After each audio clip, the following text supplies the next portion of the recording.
Assalamualaikum warahmatullahi wabarakatuh. Selamat pagi Bapak Ibu guru hebat sekalian. Apa kabar hari ini? Semoga semuanya selalu dalam keadaan sehat walafiat ya. Sebelumnya saya mengucapkan terima kasih kepada Bapak Ibu guru yang hari ini berkenan untuk hadir di agenda diseminasi modul 1.4 budaya positif. Sebelum agenda hari ini kita mulai, mohon berkenan kepada yang terhormat Ibu Wakil Kepala Sekolah SMPN Negeri 2 Cilamaya Wetan, Ibu Rati, untuk memberikan sambutannya. Waktu dipersilakan.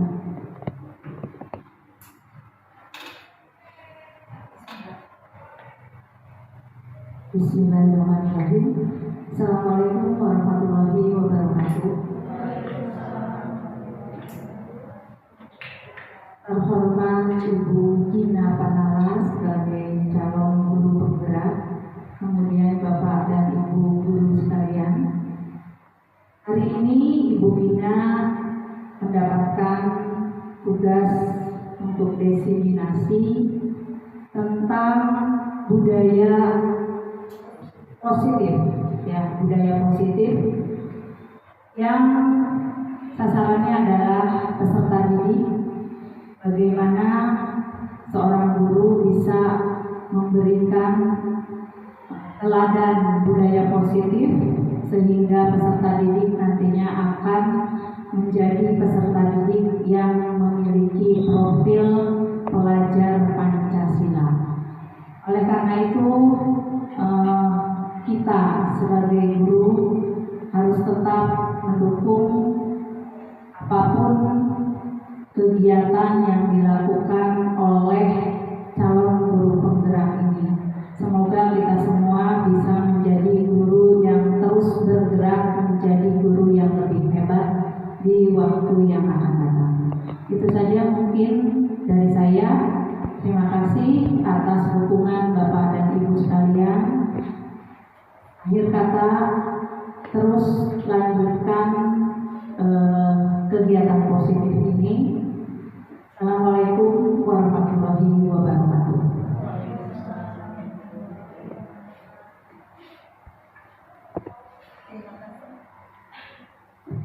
Terima kasih kepada Ibu Wakil Kepala Sekolah SMPN Negeri 2 Cilamaya Wetan yang selalu mendukung terlaksananya kegiatan rangkaian demi rangkaian guru penggerak ini. Baik Bapak Ibu guru, kita langsung saja.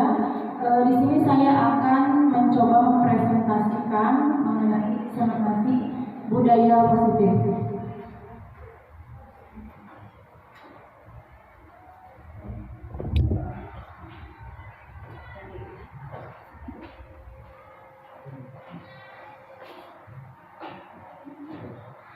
Baik Bapak Ibu, di sini ada tujuan pendidikan menurut Ki Hajar Dewantara. Tujuannya itu adalah mendidik menuntun segala kodrat yang ada pada anak-anak, kemudian agar mereka dapat mencapai keselamatan dan kebahagiaan yang setinggi-tingginya, baik sebagai manusia maupun sebagai anggota masyarakat. Nah, oleh sebab itu, pendidik hanya dapat menuntun tumbuh atau hidupnya kekuatan kodrat yang ada pada anak agar memperbaiki lakunya, bukan dasarnya. Hidup dan tumbuhnya kekuatan kodrat pada anak. Jadi tugas kita Bapak Ibu hanya menuntun karena anak sudah memiliki kodratnya masing-masing. Baik, saya lanjutkan. Budaya positif. Budaya positif di sekolah yaitu nilai dan kebiasaan di sekolah yang berpihak pada murid agar mereka dapat berkembang menjadi pribadi yang kritis, penuh rasa hormat, bertanggung jawab sesuai dengan profil pelajar Pancasila. Ada yang mau ditanyakan sampai di sini mengenai budaya positif atau bisa dilanjutkan Bapak Ibu? Baik, saya lanjutkan kembali. Di sini budaya positif itu ada 7 kategori. Yang pertama ada perubahan paradigma belajar. Kemudian yang kedua ada disiplin positif.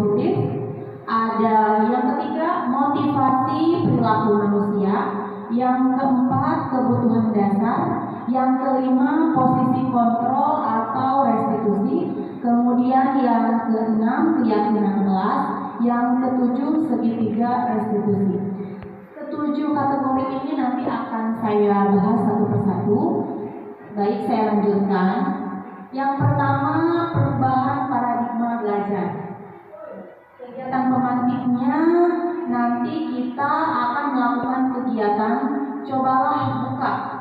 Anda adalah A, tugas Anda adalah mengepalkan salah satu tangan Anda. Coba Bapak Ibu guru kita lakukan semuanya ya. Kita semua mengepalkan salah satu tangan. Ya, mengepalkan salah satu tangan. Kemudian Bapak Ibu silakan membayangkan bahwa Bapak Ibu sedang menyimpan sesuatu yang sangat berharga di dalam kepalan tangan Bapak Ibu tersebut. Dan Bapak Ibu harus menjaga benda tersebut sekuat tenaga karena begitu penting untuk kehidupan Bapak Ibu. Nah, tugas rekan Bapak Ibu satu, misalnya Bu Yanti boleh berpasangan dengan Bu Kiki, kemudian kita boleh berpasangan dengan Bu Indalia. Nanti pasangannya salah satunya mencoba untuk membuka kepala tersebut. Ya. Kemudian bagaimana kira-kira ketika Bapak Ibu mendapatkan bisikan-bisikan atau mendapatkan rayuan-rayuan dari rekan sejawat mungkin atau dari siapapun untuk membuka kepala tersebut? Apakah Bapak Ibu sekiranya akan mengikuti ajakan mereka atau akan berpegang teguh pada prinsip? Begitu. Boleh dicoba silakan. Misalnya Bu Lindalia mengiming-imingi Bu Lindawati. Ketika kamu membuka kepala tangan kamu misalnya akan begini-begini. Nah, kira-kiranya Bu Linda akan tergiur tidak dengan ajakan Bu Linda? Lihat begitu. Atau misalnya Bu Yuni silakan dicoba dengan Bu Wulan. Bagaimana kira-kiranya, apakah kepala tersebut berhasil terbuka atau tidak? Terkadang membuka atau menutup kepala itu ada alasannya. Ada alasan kenapa kita harus membuka, karena memang ada hal yang harus kita bagi untuk rekan-rekan supaya kita bisa mengamalkan suatu ilmu. Tapi terkadang ada yang harus kita pegang teguh supaya kita tidak terbawa oleh sesuatu hal yang sifatnya kurang baik begitu. Mungkin seperti itu ya Bapak Ibu gambarannya. Baik, ada pertanyaan sampai di sini? Atau ada yang mau dibahas? Sudah? Pak Ade, ada yang mau dibahas? Ada yang mau disampaikan? Baik, saya lanjutkan. Kemudian di sini saya akan mencoba meluruskan beberapa miskonsepsi tentang makna kontrol menurut Dr. William Glasser dalam kontrol teori.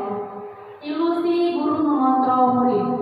Pada dasarnya kita tidak dapat memaksa murid untuk berbuat sesuatu jikalau murid tersebut memilih untuk tidak melakukannya. Ya.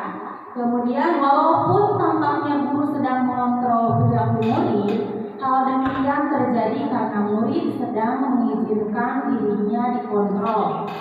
Saat itu bentuk kontrol guru menjadi kebutuhan dasar yang dipilih murid tersebut. Ya. Teori kontrol menyatakan bahwa semua perilaku manusia memiliki tujuan. Jadi dalam teori ini kita sebagai manusia itu ketika melakukan sesuatu itu pasti ada tujuannya. Bahkan terhadap perilaku yang tidak disukai. Nah, kemudian teori yang kedua, ilusi bahwa semua penguatan positif efektif dan bermanfaat. Penguatan positif atau bujukan adalah bentuk-bentuk kontrol. Jadi ketika Bapak Ibu mendapatkan bujukan-bujukan dari siapapun itu sudah termasuk ke dalam bentuk kontrol. Kontrol itu seperti kendali ya. Kemudian segala usaha untuk mempengaruhi murid agar mengulangi suatu perilaku tertentu adalah suatu usaha untuk mengontrol murid tersebut dalam jangka waktu tertentu. Kemungkinan murid tersebut akan menyadarinya dan mencoba untuk menolak bujukan kita, atau bisa jadi murid tersebut menjadi tergantung pada pendapat Bapak Ibu untuk berusaha. Jadi ada nanti dari murid itu bisa ada satu sisi ketergantungan kepada kita ketika mereka ingin melakukan sesuatu harus atas perintah kita, atas kontrol kita. Ya, baik saya lanjutkan. Kemudian ilusi bahwa kritik dan membuat orang merasa bersalah dapat menguatkan karakter. Menggunakan kritik dan rasa bersalah untuk mengontrol murid menuju pada identitas yang gagal ternyata. Mereka belajar untuk merasa buruk tentang diri mereka. Mereka mengembangkan dialog diri yang negatif. Kadang-kala sulit bagi guru untuk mengidentifikasi bahwa mereka sedang melakukan perilaku ini. Karena seringkali guru cukup menggunakan suara halus untuk menyampaikan pesan negatif. Kemudian selanjutnya ilusi bahwa semua penguatan positif, efektif, dan bermanfaat. Penguatan positif atau rujukan adalah bentuk-bentuk kontrol. Nah, segala usaha untuk mempengaruhi murid agar mengulangi suatu peristiwa tertentu, yaitu suatu usaha untuk mengontrol murid tersebut. Nah, dalam jangka waktu tertentu, kemungkinan murid tersebut akan menyadarinya dan mencoba untuk menolak bujukan kita, Bapak Ibu. Atau bisa jadi murid tersebut menjadi tergantung pada pendapat sang guru untuk berusaha. Kemudian yang selanjutnya atau mungkin ini mengenai teori kontrol, apakah ada yang mau kita bahas atau ada yang mau disampaikan dari Bapak Ibu guru dari pengalaman yang sudah kita lalui selama menghadapi murid, apakah ada yang mau dibahas di sini? Ada yang mau disampaikan? Lanjutkan, baik. Kemudian disiplin positif. Disiplin positif itu kebanyakan dari kita guru sangat tertarik dengan topik pembahasan tentang disiplin. Kita sudah melakukan berbagai upaya untuk mendisiplinkan peserta didik ya Bapak Ibu. Nah, mereka berpendapat bahwa kalau saja anak-anak bisa disiplin, pasti mereka akan bisa belajar. Para guru juga berpendapat bahwa mendisiplinkan anak-anak adalah bagian yang paling menantang dari pekerjaan Bapak Ibu guru sekalian. Kemudian disiplin adalah kemampuan memerintah diri sendiri dalam mengontrol dan menguasai diri anak untuk memilih tindakan yang mengacu pada nilai-nilai yang dihargai dengan penuh tanggung jawab tanpa terperintah oleh orang lain. Nah, jadi disiplin itu seharusnya termotivasi dari dalam diri sendiri, Bapak Ibu, untuk menjadi orang yang mereka inginkan dan menghargai diri sendiri dengan nilai-nilai yang mereka percayai. Terkadang disiplin itu tumbuh ketika dipaksa. Seharusnya mereka memiliki sikap disiplin tersebut tumbuh dari dalam diri mereka sendiri. Motivasi intrinsik. Baik, saya lanjutkan. Manfaat disiplin adalah sebagai bentuk kontrol diri, yaitu belajar untuk kontrol diri agar dapat mencapai suatu tujuan mulia. Tujuan mulia di sini mengacu pada nilai-nilai kebijakan atau prinsip-prinsip mulia yang dianut oleh seseorang ya. Nah, kita namakan nilai-nilai tersebut sebagai nilai-nilai kebajikan virtus atau universal, yang berarti nilai-nilai kebajikan yang disepakati bersama. Jadi ada beberapa nilai kebajikan termasuk ke dalam nilai kebajikan universal itu semuanya menyepakati bahwa nilai-nilai tersebut memang ada dalam kehidupan kita manusia gitu.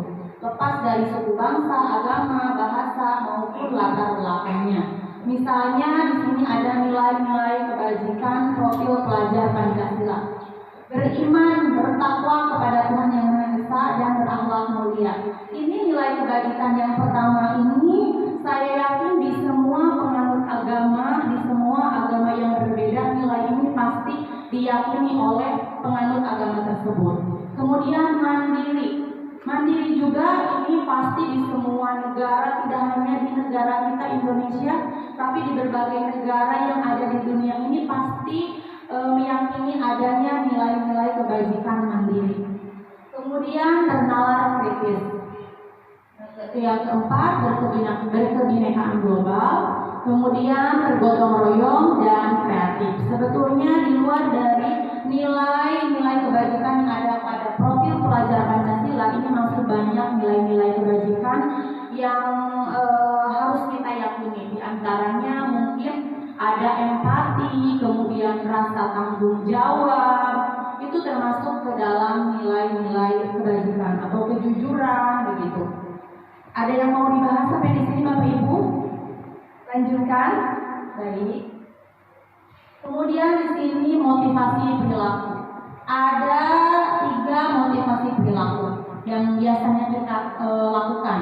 Jadi yang pertama itu untuk menghindari ketidaknyamanan atau hukuman.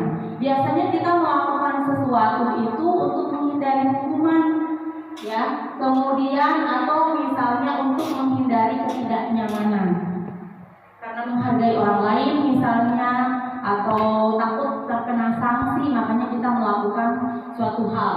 Kemudian untuk mendapatkan imbalan atau penghargaan orang lain. Nah, terkadang murid di kelas juga sama Bapak Ibu. Ketika mereka bisa ikut berperan aktif dalam kegiatan pembelajaran, mereka harus diiming-imingi oleh sebuah penghargaan. Misalnya, ayo siapa yang mau ke depan? Kalau kalian mau ke depan nanti ibu berikan hadiah. Misalnya ibu punya coklat. Nah, sebetulnya hal tersebut itu kurang baik. Memberikan penghargaan terhadap murid juga itu ada sisi negatifnya sebetulnya. Nanti akan saya bahas. Kemudian untuk mendapatkan imbalan atau penghargaan orang lain. Kemudian yang ketiga, untuk menjadi orang yang mereka inginkan dan menghargai diri sendiri dengan nilai yang mereka percayai. Di antara ketiga poin ini kira-kira yang selama ini kita lakukan poin keberapa? Banyaknya Bapak Ibu, ayo bersuara. Poin ke-1 Bu Yuni, ayo Bu Linda, poin keberapa?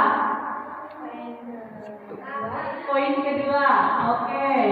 Ibaratnya kita dulu menjadi seorang murid juga boleh ya. Nah, mudah-mudahan seiring berjalannya waktu kita bisa menumbuhkan motivasi perilaku itu sesuai dengan nomor 3. Jadi ketika kita menjadi seseorang itu, kita hanya untuk menghargai diri sendiri.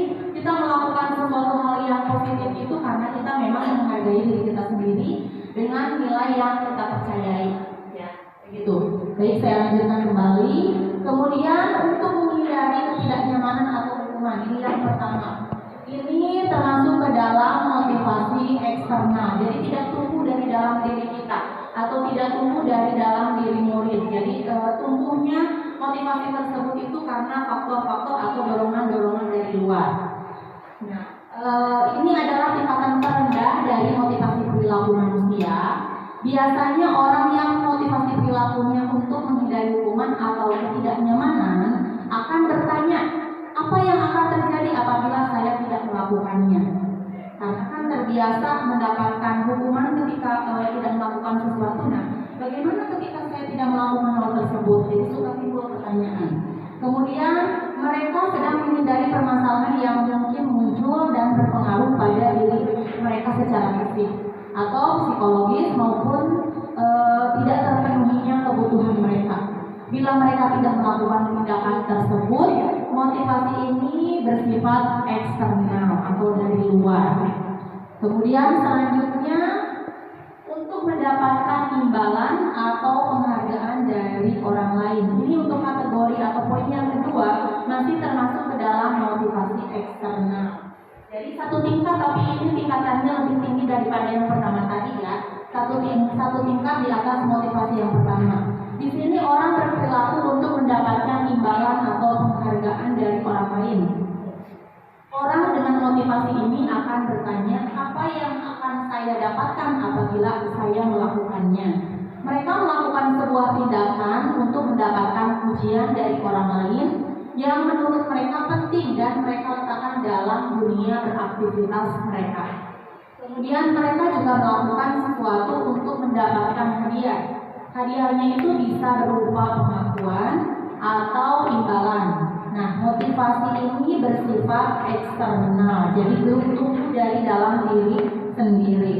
Kemudian yang ketiga, untuk menjadi orang yang mereka inginkan dan menghargai diri sendiri mereka percayai.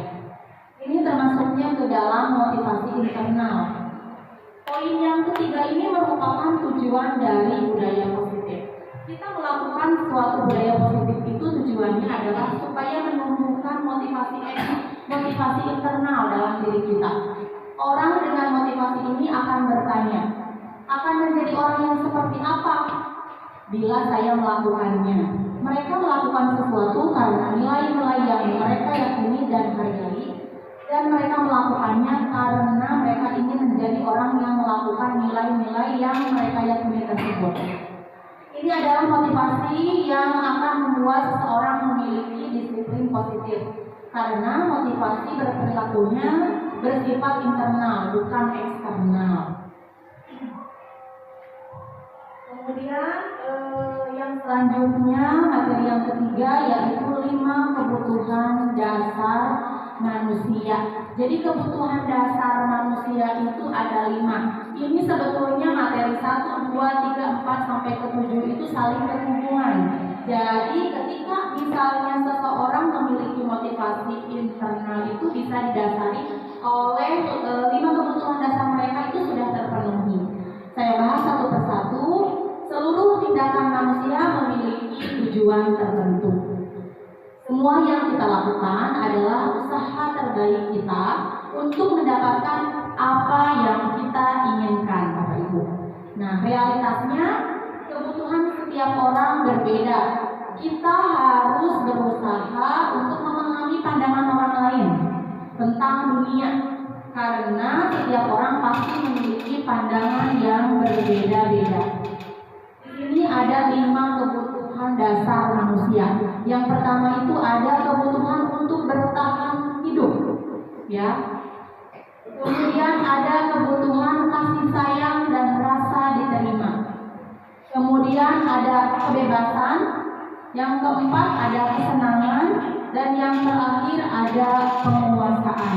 5 kebutuhan dasar ini sebetulnya harus terpenuhi oleh peserta didik kita. Mereka harus memiliki 5 kebutuhan dasar ini. Kita juga harus berusaha untuk memenuhi 5 kebutuhan dasar ini terhadap peserta didik kita. Supaya apa? Supaya terciptanya sikap budaya positif tersebut. Yang pertama, kebutuhan bertahan hidup. Kebutuhan bertahan hidup adalah kebutuhan yang sifatnya itu fisiologis. Untuk bertahan hidup, misalnya yang berhubungan dengan kebutuhan untuk bertahan hidup itu kesehatan, rumah, dan makanan, termasuk kebutuhan untuk tetap bertahan hidup. Komponen psikologis pada kebutuhan ini meliputi kebutuhan akan perasaan aman. Jadi seorang murid itu harus memiliki jiwa yang sehat, kemudian mereka di rumahnya lingkungannya baik, gitu ya, Bapak Ibu, makanannya tercukupi. Kemudian selanjutnya yang kedua, kasih sayang dan cinta. Kebutuhan ini adalah kebutuhan psikologis, kebutuhan untuk disayangi dan diterima, meliputi kebutuhan akan hubungan, koneksi sosial, kebutuhan untuk memberi dan menerima kasih sayang, dan kebutuhan untuk merasa menjadi bagian dari suatu kelompok. Kebutuhan ini juga meliputi keinginan untuk tetap terhubung dengan orang lain, seperti teman, keluarga, pasangan hidup, teman kerja, atau misalnya ada juga yang suka binatang peliharaan, dan suatu komunitas di mana kita tergabung. Boleh misalnya Bapak Ibu tergabung dengan komunitas, kalau perempuan, komunitas aerobik, komunitas zumba, atau yang bapak-bapak misalnya komunitas sepeda, silakan bergabung untuk mendapatkan kasih sayang dan cinta. Kemudian anak-anak, tapi yang terpenting kasih sayang dan cinta didapatkan di rumah ya Bapak Ibu dengan keluarga. Nah,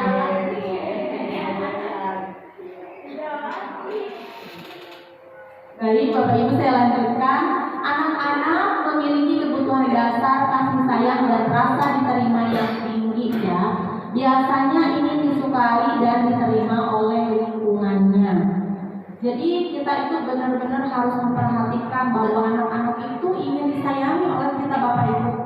Ya, mereka juga akrab dengan orang tuanya. Biasanya mereka belajar karena suka pada gurunya.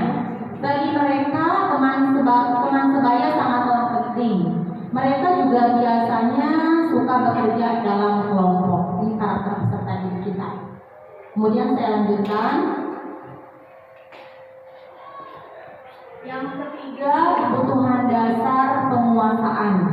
Kebutuhan ini berhubungan dengan kekuatan untuk mencapai sesuatu, menjadi kompeten, menjadi terampil, kemudian diakui atas prestasi dan keterampilan kita. Didengarkan dan memiliki rasa harga diri. Kebutuhan ini meliputi keinginan untuk dianggap berharga. Bisa membuat perbedaan, bisa membuat pencapaian, kompeten, diakui dan dihormati. Bapak Ibu, seorang peserta didik atau murid, mereka juga ingin diakui kemampuannya Bapak Ibu. Ketika misalnya mereka tidak harus mendapatkan nilai 100 Bapak Ibu, ketika misalnya mereka membantu temannya untuk meminjamkan sebuah pulpen atau pensil, itu juga harus kita akui. Kemudian ketika mereka bisa berani untuk berbicara walaupun jawabannya salah, itu harus kita akui, berarti mereka sudah memiliki kompetensi dalam hal berbicara, tidak berbentuk akademik selalu. Kemudian anak-anak yang memiliki kebutuhan dasar akan penguasaan yang tinggi biasanya selalu ingin menjadi pemimpin. Mereka juga suka mengamati sebelum mencoba hal baru dan merasa kecewa bila melakukan kesalahan. Mereka juga biasanya rapi dan sistematik dan selalu ingin mencapai yang terbaik. Ada pertanyaan sampai di sini Bapak Ibu? Lanjutkan. Masih semangat ya, semoga. Baik, yang keempat ada kebebasan. Kebutuhan untuk bebas adalah kebutuhan akan kemandirian atau otonomi, memiliki pilihan dan mampu mengendalikan arah hidup seseorang. Anak-anak dengan kebutuhan kebebasan yang tinggi menginginkan pilihan, mereka perlu banyak bergerak. Jadi ketika anak-anak memiliki kebutuhan untuk kebebasan ini, mereka ingin selalu bergerak gitu. Kan berarti bebas itu bebas melakukan apapun ya, tapi mereka ingin misalnya memiliki keleluasaan dalam bergerak gitu ya. Kemudian dalam berpikir, suka mencoba-coba, tidak terlalu terpengaruh oleh orang lain, dan senang mencoba hal baru dengan menarik. Baik, saya lanjutkan. Yang kelima, kesenangan. Kebutuhan akan kesenangan adalah kebutuhan untuk mencari kesenangan. Misalnya bermain atau tertawa. Bapak Ibu sekarang bisa tertawa supaya Bapak Ibu merasa senang berada di ruangan ini, tidak tertekan, ya. Tapi panas ya, makanya Bapak Ibu menjadi cemberut gitu. Pak Ade ya, panas sekali ruangan ini. Panasnya seberapa lapar? Baik, nanti ditunggu Pak Ade konsumsinya siang ya. Baik, saya lanjutkan ya. Manusia tidak berbeda dengan anak-anak. Dengan kebutuhan dasar kesenangan yang tinggi, biasanya ingin menikmati apa yang dilakukan. Mereka juga bisa berkonsentrasi tinggi saat mengerjakan hal yang disenangi. Mereka suka permainan dan suka mengoleksi barang, suka bergaul, suka bergurau, suka melucu dan juga menggemaskan Bapak Ibu. Ternyata anak-anak yang suka atau Bapak Ibu yang ada di dalam kebutuhan dasar kesenangan itu menggemaskan, ya begitu. Kemudian suka mengoleksi barang-barang tertentu misalnya, atau misalnya coba saya ingin bertanya kepada Bu Wulan deh. Bu Wulan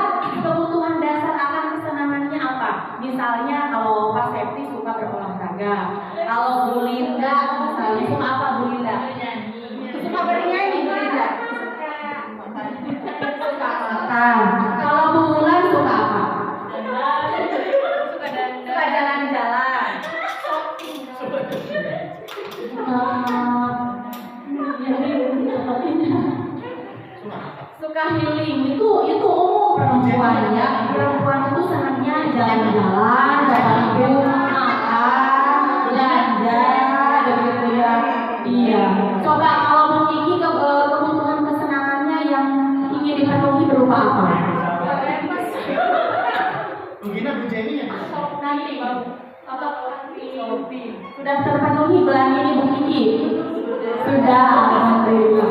Saya ingin bertanya kepada Bu Jenny. Kira-kira Bu Jenny apa nih kebutuhan kesenangannya? Suka shopping sama makan-makan. Iya betul, apalagi dibayarin kalau ibu ya. Bapak Ibu kayaknya nomor 5 itu merupakan kebutuhan dasar yang paling menarik gitu ya. Karena sifatnya itu berkaitan dengan kesenangan, hal yang kita sukai. Bapak Ibu, baik saya lanjutkan kembali. Di sini saya akan mencoba memaparkan satu kasus. Bapak Ibu, kita sebagai guru itu di kelas sering menghadapi anak dengan berbagai kasus yang berbeda-beda. Betul tidak Bu Yuni? Betul ya. Di sini saya akan mencontohkan satu kasus.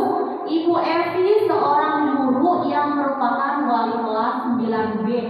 Ada 9B wali kelasnya di sini? Misalnya ya, anggapnya itu di SPN di SMP Negeri 1 Gandaru Mangu sedang merasa bingung. Baik, Ibu Evi itu sedang merasa bingung. Kenapa Bapak Ibu? Ibu Evi sedang merasa bingung karena menghadapi ulah seorang muridnya yang bernama Naufal. Ada tidak nama Naufal di sekolah kita? Ada. Tapi mudah-mudahan baik untuk tersebut. Baik, banyak laporan masuk Bapak Ibu dari teman satu kelasnya bahwa Naufal sering berulang dengan mengambil bekal makan siang teman-temannya dengan cara memaksa. Jadi siswa yang bernama Naufal itu sering mengambil makan siang teman-temannya dengan memaksa. Makanya Ibu Evi jadi merasa bingung. Nah, coba saya bertanya kepada Bapak Ibu, jika Bapak Ibu menghadapi situasi seperti Ibu Evi, apa yang Bapak Ibu akan lakukan? Dan menurut Bapak Ibu kira-kira yang menyebabkan Naufal melakukan hal tersebut apa? Coba saya ingin bertanya kepada Pak Dadan. Kira-kira kenapa Naufal bisa melakukan hal tersebut? Kalau ditanya kenapa Naufal, tadi juga gini. Apa ya kira-kira? Yang jelas kalau mau ini kalau ada masalah kita cari tahu dulu. Naufal nih ditanya langsung bocahnya kenapa kayak gitu kan. Terus siapa korbannya, siapa pelakunya, motifnya apa gitu. Kalau disuruh tebak-tebak Naufal seperti ini kayaknya dia uang sakunya kurang. Kemudian apa yang oke, baik. Kira-kira kata Pak Dadan tadi pendapat Pak Dadan tadi Naufal mengambil makan siang teman-temannya itu karena uang jajannya kurang. Jadi mereka Naufal itu kelaparan, makanya mengambil jatah makanan teman-temannya begitu ya. Atau ada pendapat lain? Sudah cukup ya? Saya lanjutkan kembali. Nah, dalam konteks penerapan disiplin positif, Bapak Ibu, Ibu Evi itu seharusnya mencari tahu seperti apa tadi, apa yang sudah disampaikan oleh Pak Dadan tadi. Sebelum kita menjudge suatu anak, kita harus mencari tahu dulu alasannya, ditanya dulu anak tersebut, diajak diskusi Bapak Ibu, mencari tahu alasan Naufal melakukan tindakan tersebut, agar mengetahui kebutuhan mana yang sedang berusaha dipenuhi oleh Naufal. Naufal lapar karena tidak dibawakan bekal makanan oleh ibunya, misalnya ingin mendapatkan perhatian dari temannya, bisa jadi gitu ya, ini alasan-alasannya. Kemudian dia merasa hebat karena temannya akan takut kepadanya. Kamu berikan makanannya kepada saya. Jadi dia merasa hebat gitu, teman-temannya takut kepadanya. Kemudian Naufal merasa bosan dengan bekal yang dibawakan ibunya. Dia ingin variasi makanan lain. Ini bisa menjadi alasan juga Bapak Ibu. Kemudian Naufal hanya iseng dan ingin merasa senang, menikmati ekspresi teman-temannya yang besar. Ini beberapa alasan bisa menunjang kenapa anak tersebut melakukan hal tersebut. Kemudian di sini ada 5 posisi kontrol. Tadi 5 kebutuhan dasar, sekarang 5 posisi kontrol. Yang pertama itu ada posisi penghukum. Bapak Ibu di sini apakah suka ada yang memberikan atau yang memposisikan dirinya sebagai penghukum kepada siswa? Banyak, ya. Baik, karena mungkin kita belum tahu materinya gitu ya. Kemudian ada juga pembuat rasa bersalah, ada juga posisi sebagai teman, ada posisi sebagai pemantau, dan ada posisi sebagai manajer. Nah, di antara kelima posisi ini kira-kira nanti mana yang sering Bapak Ibu lakukan? Atau sebelum saya memaparkan materinya, kira-kira yang sering Bapak Ibu berikan terhadap peserta didik kita itu posisi kontrol yang mana Bapak Ibu? Coba. Bu Linda, posisi kontrol yang mana yang suka diberikan kepada peserta didik? Sebagai apa? Pendukung, teman, pembuat rasa bersalah, atau pemantau? Kira-kira Bu Linda suka memposisikan diri Bu Linda itu kepada peserta didik itu sebagai apa? Sebagai teman atau sebagai pemantau? Tahu saja lah. Sebagai pemantau. Baik, sudah bagus sekali Bu Linda memposisikan diri sebagai pemantau. Baik, saya lanjutkan kembali. Kemudian ini yang selanjutnya ada keyakinan kelas. Keyakinan nilai-nilai kebajikan universal yang disepakati secara tersirat dan tersurat, lepas dari latar belakang suku, kemudian negara, bahasa maupun agama. Nilai-nilai kebajikan bahwa menekankan pada suatu keyakinan seseorang akan lebih baik memotivasi seseorang dari dalam. Seseorang akan lebih bergerak dan bersemangat untuk menjalankan keyakinannya daripada hanya sekedar mengakui serangkaian peraturan tertulis tanpa makna. Murid-murid pun demikian. Mereka perlu mendengarkan dan memahami arti sesungguhnya tentang peraturan-peraturan yang diberikan. Apa nilai-nilai kebajikan di balik peraturan tersebut? Apa tujuan utamanya? Dan menjadi tidak tertarik atau takut sehingga hanya sekedar mengikuti serangkaian peraturan yang mengatur mereka tanpa memahami tujuan mulianya. Bapak Ibu, di sini ada satu keyakinan kelas. Mungkin saya juga baru memahami materi ini semenjak saya mengikuti pendidikan guru penggerak ini. Awalnya saya juga sama tidak tahu. Jadi kita itu kepada peserta didik atau murid hanya memberikan sebuah aturan-aturan. Ketika mereka tidak melaksanakan aturan tersebut, misalnya ada sanksinya. Nah, dari aturan-aturan tersebut kita bisa merubah aturan tersebut menjadi nilai-nilai kebajikan yang nantinya akan menghasilkan suatu keyakinan kelas.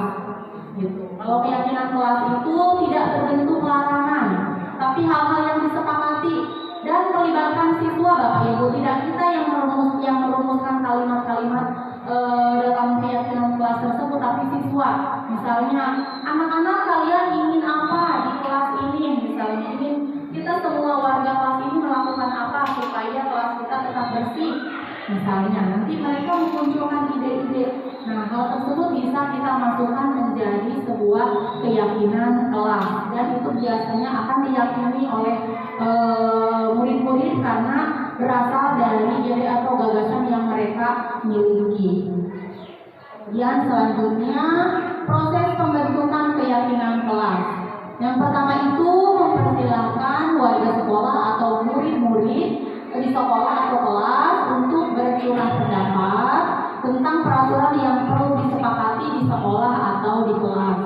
Kemudian mencatat semua masukan-masukan para murid atau warga sekolah di papan tulis atau di kertas besar, misalnya kertas berukuran poster gitu, di mana semua anggota kelas atau warga sekolah bisa melihat hasil curah pendapat tersebut.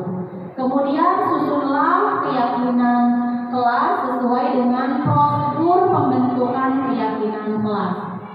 Gantilah kalimat-kalimat dalam bentuk negatif menjadi kalimat-kalimat positif. Misalnya, hargai teman-teman kalian ketika berbicara, atau misalnya menyimpan kembali barang kepada temannya, kepada tempatnya gitu. Jadi kalimat-kalimatnya itu harus berupa kalimat positif. Contohnya di sini ada kalimat negatif, jangan berlari di kelas atau koridor. Itu kira-kira Bapak Ibu peraturan atau keyakinan? Jangan berlari di kelas atau di koridor. Kira-kira itu peraturan atau keyakinan?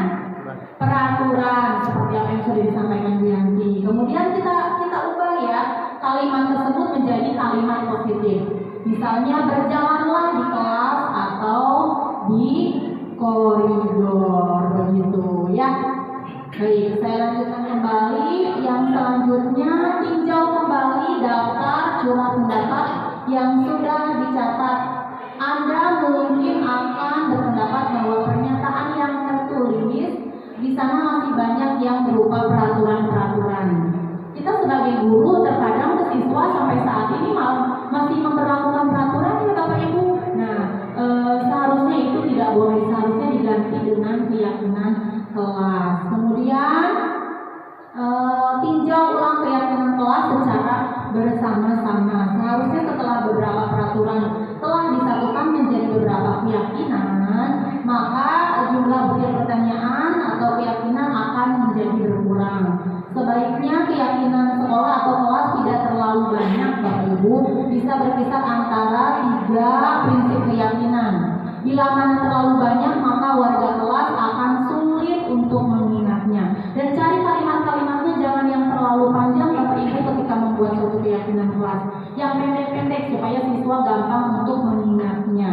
Kemudian setelah keyakinan sekolah atau kelas itu selesai dibuat, maka semua warga kelas dipersilakan untuk meninjau ulang dan menyetujuinya dengan menandatangani keyakinan kelas, termasuk guru dan semua warga atau murid. Jadi ketika keyakinan kelasnya kita misalnya nggak mau nulis, kita print dalam aplikasi Canva, nanti ditandatangani oleh perwakilan murid, bisa oleh ketua kelas atau oleh perwakilan dari kelasnya, gitu, supaya keyakinan tersebut diyakini oleh bersama.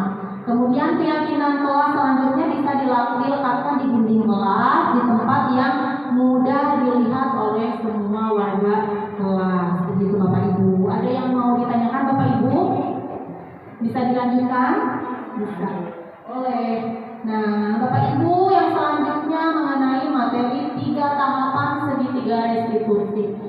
Segitiga restitusi itu ada 3 tahapannya Bapak Ibu. Yang pertama itu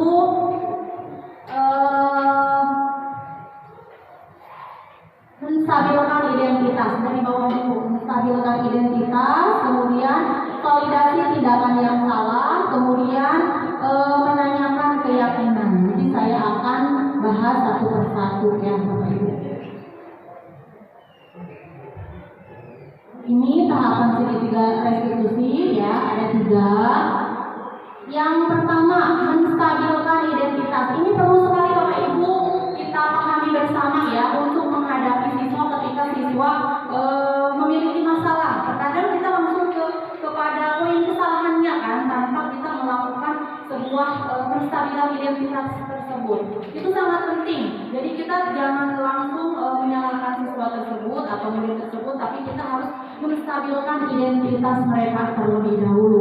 Jadi bisa terbentuk kalimat-kalimat yang bisa menenangkan mereka. Gitu. Hal ini sangat penting. Di antaranya, anak yang melanggar peraturan karena sedang mencari perhatian adalah anak yang sedang mengalami kegagalan. Jadi pada hakikatnya murid melakukan sebuah kesalahan itu karena mereka sedang menganggap bahwa dirinya itu gagal.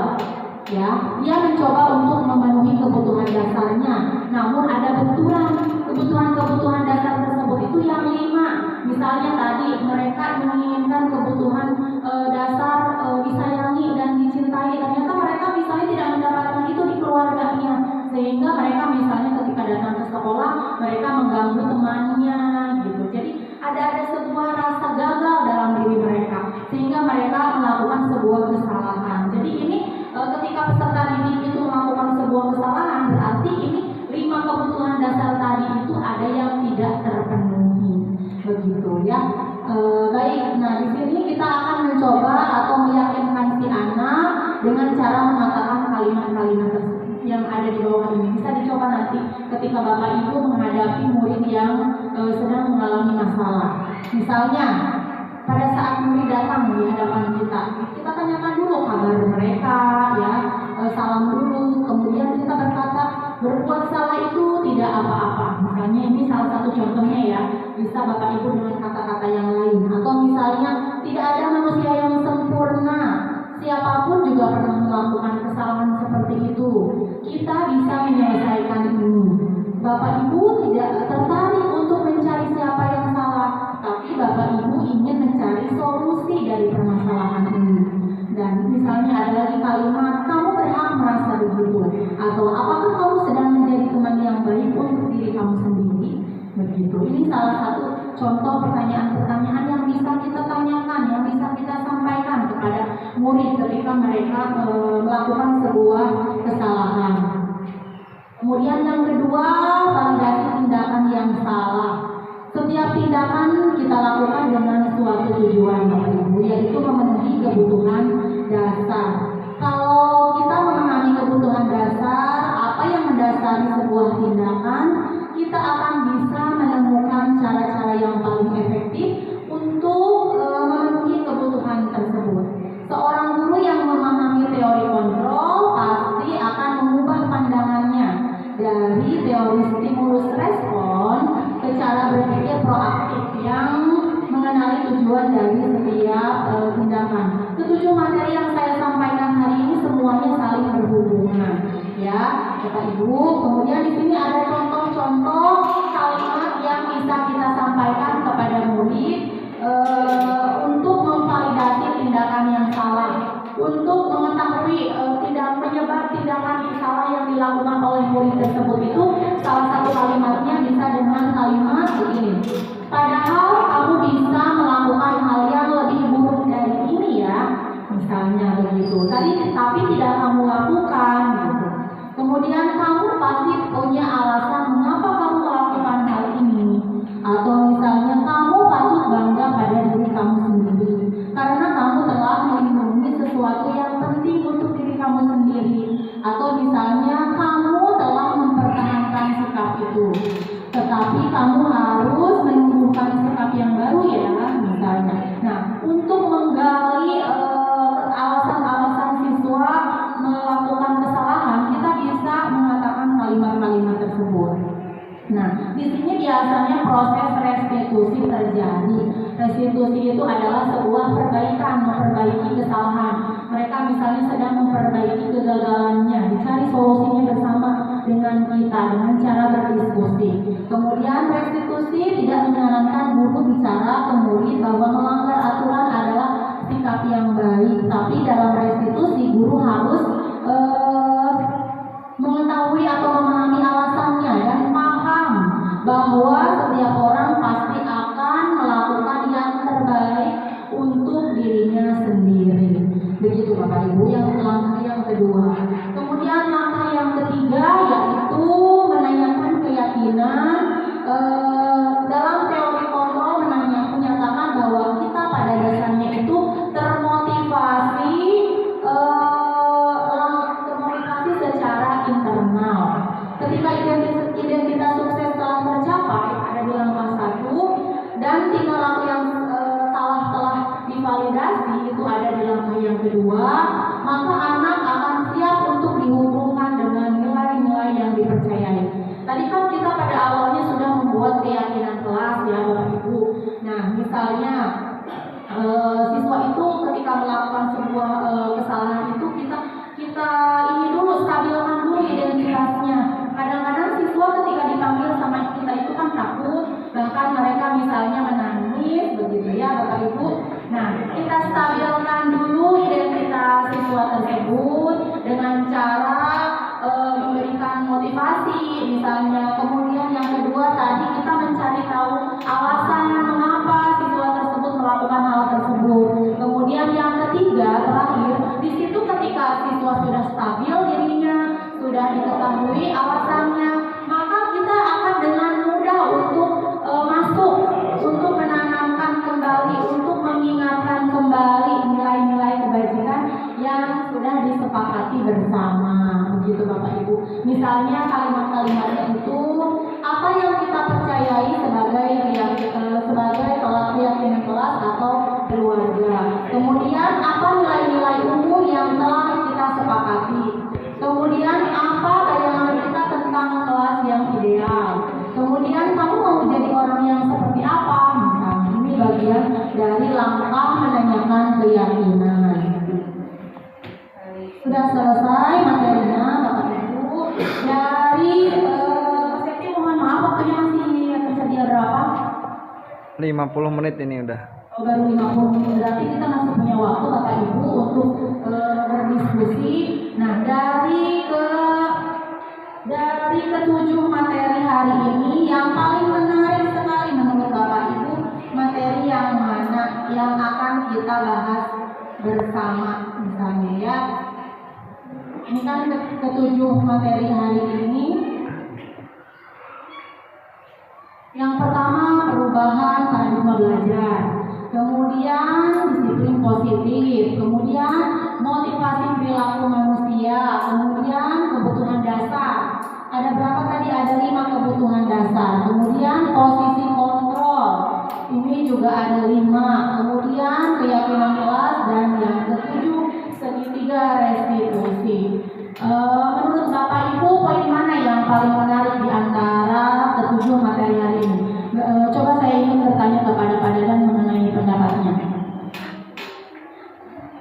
Yang paling menarik kalau segitiga restitusi itu tentang apa tadi? Menghadapi siswa ya? Itu yang menghadapi siswa mungkin buat saya lebih menarik karena keseharian di sekolah itu banyak ketemu siswa bermasalah. Kalau pandangan, sebenarnya pengen tanya, kalau pandangan penggerak, guru penggerak itu, apakah setiap ada masalah itu harus ditangani dengan kalimat positif? Nggak boleh dengan kalimat negatif. Terus kan memang lagi booming ramah anak ya. Tapi menurut kalau saya nanya ke ibu, kalau bagaimana pendapat ibu tentang anti kekerasan ke siswa? Yang benar itu anti kekerasan atau anti kekejaman? Jadi keras itu maksimal seperti apa? Atau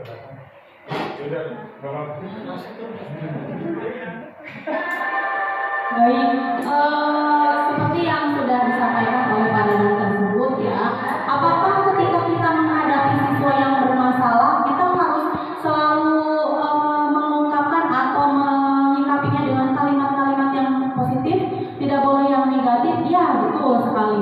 Seperti yang sudah kita ketahui bersama juga ya, bahwa kalimat-kalimat negatif itu nanti apa yang kita sampaikan akan menjadi sebuah doa ya. Mungkin itu salah satu nilai kebajikan yang sudah kita yakini bersama. Nah, maka dari itu terhadap peserta didik yang melakukan sebuah kesalahan, kita juga harus berupaya untuk menyikapi dengan kalimat-kalimat yang positif. Memang ini hal yang sulit Bapak Ibu, sama saya juga merasakan istilahnya boro-boro kita ingin menstabilkan identitas mereka. Ketika mereka melakukan kesalahan yang ada, kita juga langsung emosi, kita terpancing untuk mengeluarkan kalimat-kalimat yang negatif juga gitu.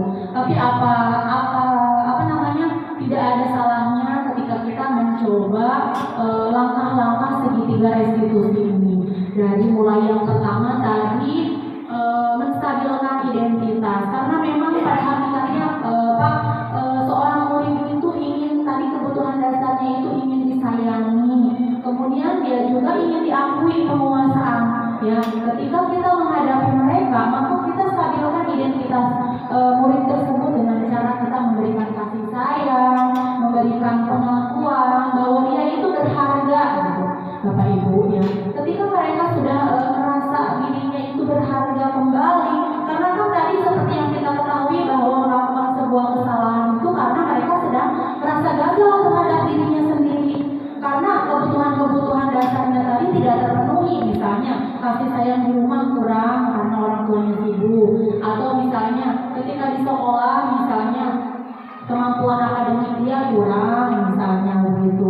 Nah, hal-hal tersebut itu harus kita patut jadikan acuan gitu. Kita stabilkan dulu identitas murid yang melakukan kesalahan supaya dia merasa bahwa dirinya juga berharga. Nah, setelah rasa itu kembali gitu, nanti kita akan mencari tahu alasannya mengapa siswa tersebut melakukan sebuah pelanggaran atau sebuah kesalahan. Tapi berbeda dengan halnya ketika kita langsung menjudge anak tersebut dengan hukuman A, B, C, D, E, F, G, maka siswa tersebut itu sebetulnya dia akan makin membuat suatu kekacauan lagi di suatu hari gitu. Tapi ketika kita melakukan langkah-langkah segitiga restitusi ini, anak kembali merasa kepercayaan dirinya kembali, dia merasa bahwa dirinya ternyata berharga ada di dunia ini. Kemudian nanti dia juga akan mulai untuk meyakini nilai-nilai kebajikan atau meyakini keyakinan kelas yang sudah disepakati bersama begitu.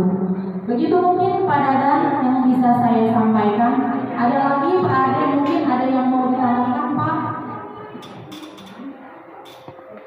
Assalamualaikum warahmatullahi wabarakatuh. Saya hanya ingin menambahkan saja. Memang akhir-akhir ini, terutama setelah pandemi kemarin gitu ya, kita semua pasti merasakan sangat-sangat sulit dalam hal mendisiplinkan siswa. Tapi sekali lagi, kalau kami di guru penggerak itu seperti tadi yang Bu Gina sampaikan, bahwa untuk mengatasi setiap kasus atau permasalahan yang ditimbulkan oleh siswa itu bisa dengan cara segitiga restitusi. Jadi kita tidak dianjurkan untuk memberikan hukuman kepada anak. Kenapa? Sekarang saya tanya sama Bapak Ibu guru yang ada di sini, terutama, apakah hukuman itu efektif untuk mendisiplinkan anak? Tidak hanya. Karena apa? Saya bisa bilang tidak, karena selama ini ketika ada anak yang bermasalah, kemudian kita kasih hukuman, apakah anak itu berubah? Langsung berubah? Tidak. Kalaupun berubah, itu hanya berubah sementara. Tapi di lain waktu kesalahan yang sama, atau mungkin dia bisa melakukan kesalahan yang lain, itu terjadi lagi. Jadi jelas hukuman itu tidak efektif sebetulnya. Lalu bagaimana dengan segitiga restitusi? Di sini segitiga restitusi itu seperti tadi yang langkah-langkahnya dijelaskan oleh Ibu Gina. Memang mungkin tidak bisa sekaligus langsung bisa merubah anak gitu ya, merubah karakter anak. Tapi paling tidak sedikit demi sedikit, yuk sama-sama kita perbaiki gitu ya. Karena kalau bagi saya begini, ilmu yang kita berikan kepada anak, kepada siswa, mungkin hanya bisa mereka ingat 1-2 minggu juga sudah lupa lagi. Tapi apa yang kita ucapkan kepada anak ketika kita memberikan hukuman dan lain sebagainya, saya yakin itu pasti akan mereka ingat sampai mungkin berpuluh-puluh tahun setelah mereka sudah tidak lagi menjadi siswa di sekolah ini. Akan tetap membekas gitu. Oh, ini dulu Bu Linda nih yang dulu menghukum saya, ngata-ngatain saya segala macam gitu. Karena kekerasan itu kan bukan hanya kekerasan fisik, tapi juga kekerasan verbal atau hukuman verbal itu juga sudah termasuk kekerasan. Sedangkan sekarang itu kan sedang dicanangkan gerakan sekolah ramah anak, ya. Jadi marilah kita sama-sama memberikan contoh yang baik kepada anak. Hukuman itu tidak menyelesaikan masalah, gitu ya.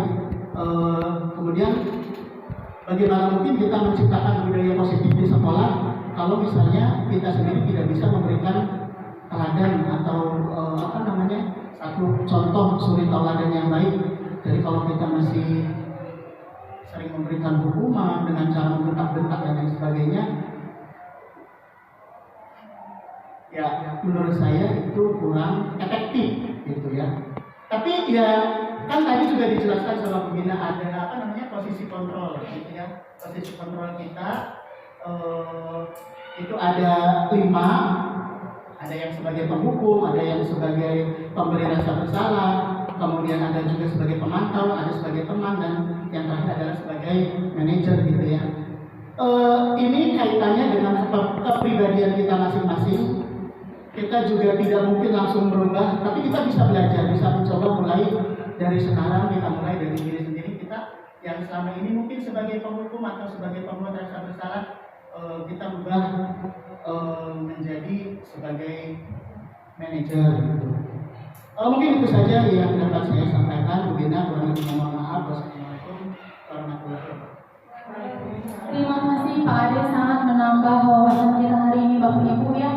Betul sekali, di sini ada 5 posisi kontrol.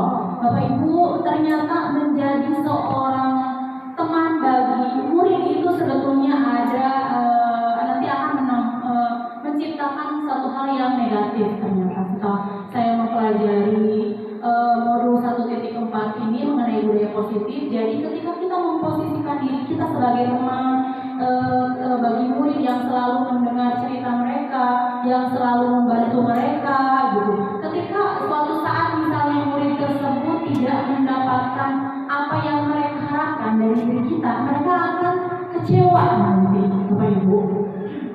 Jadi apalagi untuk posisi buku itu sudah dipaparkan sama Pak Ade tadi, itu sangat tidak baik untuk kita posisikan diri kita terhadap murid kita. Kemudian membuat merasa bersalah juga, ini sama Bapak Ibu, sangat tidak baik. Nanti anak tersebut akan merasa makin gagal, makin kecewa, misalnya begini, sampai misalnya guru tersebut itu mengeluarkan kalimat-kalimat yang bernada suara lembut, tapi dia itu sedang menyalahkan murid tersebut. Itu tidak bagus gitu untuk murid tersebut. Nah, kemudian posisi dari 5 posisi kontrol ini yang terbaik yang bisa kita lakukan itu adalah posisi sebagai manajer. Makanya letaknya itu ada di tengah, karena posisi ini adalah posisi yang paling baik yang bisa kita posisikan diri kita terhadap murid kita.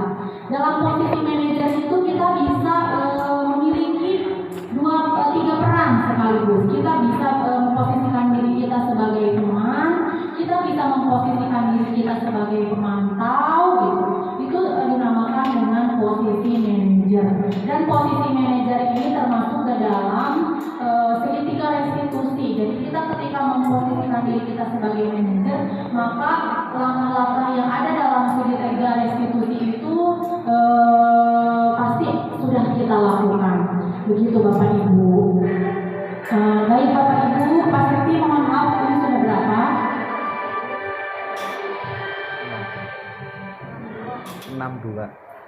Baik Bapak Ibu, ada lagi yang mau disampaikan, misalnya atau misalnya Bapak Ibu mau berbagi pengalaman ketika Bapak Ibu menghadapi suatu peserta didik di kelas, misalnya bagaimana?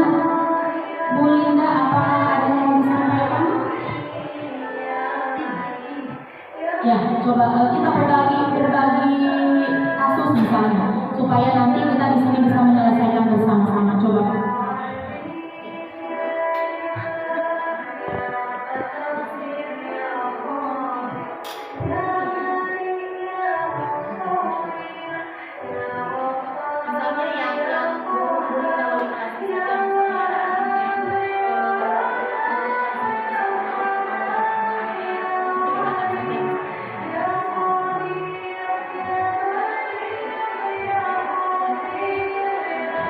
Assalamualaikum warahmatullahi wabarakatuh.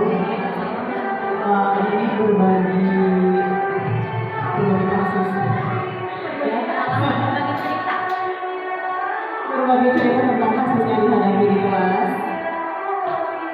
Jadi dulu kalau sekarang mungkin kelas yang zaman saya awal kelas itu masih standar lah ya, anak-anak berperilaku yang tidak baiknya masih di bawah masih wajar aja. Tapi dulu pernah 1 tahun yang lalu itu ada salah satu siswa yang sudah menurut saya ya itu sudah melewat batas, yaitu waktu kelas 7H, sekarang udah 8H itu ada yang namanya Andre ya. Mungkin Bapak Ibu guru yang pernah mengajar di situ tahu ya, Andre itu baru beberapa minggu, bukan bulan lagi ya, baru beberapa minggu sekolah itu sudah ada kasusnya berkelahi dengan beda ras. Nah, ketika dipanggil si Anda ini dengan kalau tidak salah kelas berapa ya, kelas 7 C yang lain gitu, dia sepertinya mempunyai kepribadian yang gimana ya, si Anda ini keras kepala ketika diomongin dia kayak nggak terima gitu. Orang tua dipanggil juga, orang tua yang temannya itu yang berwahid juga sama. Bahkan memang ini dari latar belakang keluarga sih, dari latar belakang keluarga.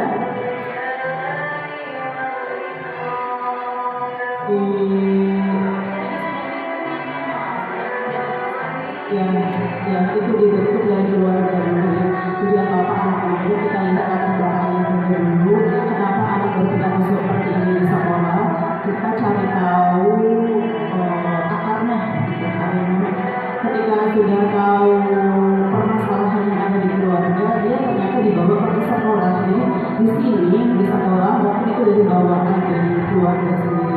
Yang menurut saya itu anak-anak ini pada dasarnya semua itu anak bayi gitu ya. Bagaimana kita membentuknya? Nah, ini kan dari sekolah, tapi kan ada sisi dari keluarga juga, dari orang tua. Nah, ini dari bawaan dari keluarga sendiri. Ibu bapaknya kan mohon maaf sudah tidak bersama lagi, jadi dia ini terasa terasingkan di keluarga, dia merasa kurang kasih sayang seperti itu. Mungkin itu aja. Terima kasih. Assalamualaikum warahmatullahi wabarakatuh. Waalaikumsalam warahmatullahi wabarakatuh. Terima kasih Ibu Linda yang sudah bersedia untuk berbagi pengalamannya ketika menghadapi kasus anak yang Ibu Linda wali kelasi. Anak tersebut berulah berkelahi dengan temannya begitu ya Bu. Ternyata hal-hal tersebut setelah diidentifikasi akar permasalahannya bersumbernya itu berkaitan dengan masalah keluarga. Nah, mungkin Bapak Ibu guru kedepannya setelah kita hari ini belajar bersama mengenai budaya positif, mungkin nanti ada beberapa yang bisa Bapak Ibu terapkan di kelas gitu untuk menanamkan budaya positif itu ada 7 materi bisa kita terapkan sedikit demi sedikit karena memang tidak mudah ya Bapak Ibu. Apabila ada yang paling sulit itu poin yang segitiga institusi kalau menurut saya, karena ketika anak menghadapi suatu masalah itu udah langsung kesal duluan, emosi duluan, susah gitu bagi kita untuk mencoba langkah-langkah tersebut. Tapi mari kita coba bersama. Baik Bapak Ibu, tidak terasa waktu sudah 1 jam lebih kita diskusi di sini belajar bersama. Apakah ada lagi yang mau disampaikan Pak Ade atau Bu Jenny? Tidak ada. Sudah cukup. Baik, saya simpulkan ya Bapak Ibu, untuk menumbuhkan suatu budaya positif itu memang memerlukan kolaborasi atau kerjasama dari semua warga sekolah. Jadi misalnya jangan mentang-mentang saya yang mengajar di kelas metode misalnya, saya yang bertanggung jawab sepenuhnya di kelas tersebut, tidak. Tapi tanggung jawab tersebut ada dari guru-guru mapel yang mengajar di sekolah tersebut, atau bahkan guru yang tidak mengajar di kelas tersebut juga harus turun andil ya. Kita ciptakan sekolah yang ramah anak, sekolah yang menyenangkan. Mari kita sama-sama berkolaborasi untuk menumbuhkan budaya positif. Kita sama-sama memberikan pembelajaran yang berpusat pada peserta ini. Baik, Bapak Ibu sekalian, demikian yang bisa saya sampaikan hari ini. Kurang lebihnya mohon maaf. Terima kasih yang sebesar-besarnya saya aturkan kepada Bapak Ibu yang sudah berkenan untuk meluangkan waktunya hari ini di sini. Terima kasih. Wassalamualaikum warahmatullahi wabarakatuh. Itu bukan satu.